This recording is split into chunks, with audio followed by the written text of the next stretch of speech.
Hello, my name is Frederick Nephew, and you are welcome to your Excel lessons for today. Today we want to look at the differences between the today's date and using the shortcut key Ctrl plus semicolon to bring out the date. We want to look at these two differences. Now this purely will be needed by the HR department, or a department where they take notes of dates. So I will term it will be needed in an HR analytics. So assuming that in hiring people there's a particular date which staffs are hired, or people coming in they are hired and they are really high into the company. Now in inputting in the dates, you have the option to really type it manually. So with a simple way, assuming someone was hired today being 21st of January 2020, you can just type the 21. So starting with the day and the month, just put in the month 1 and just enter. It will give you the full day, month and year without even typing the year. And in doing that, make sure that whatever you enter will take the form of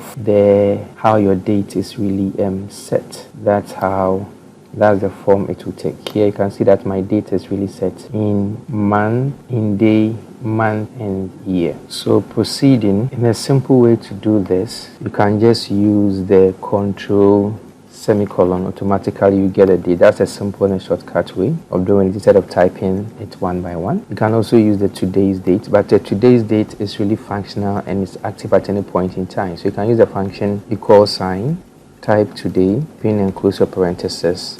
It will give you today's date. Note that the difference between this and the shortcut key, one is that the today, which comes with a function, it's dynamic, and when we really close our Excel sheet and open it, it will give us the following date, to give us the current date. But with the shortcut key, where we use a Ctrl semicolon, will always be static. Even when you close it and open it the next day, that one will not change. It will just pick the current date. So know the difference. It's very important that when you work on a sheet which you print every time, make sure that you have the today function up there, so that when you have it there, at any point when you print it, it will show you on your sheet the time you printed that particular document. Thank you very much for following us, and continue to really follow us on our page. Have a wonderful day. Bye-bye.